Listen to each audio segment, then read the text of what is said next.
Alas 11 po ng tanghali, mga manoy. At muling humagupit si Christine.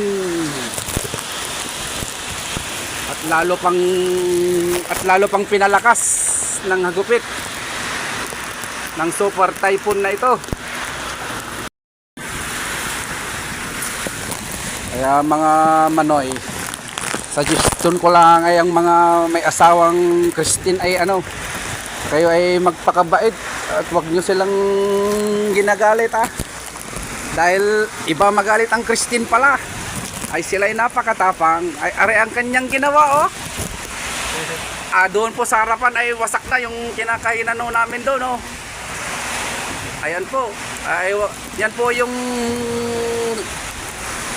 blinag ng isang vlogger po na ay yan po yung yung lechon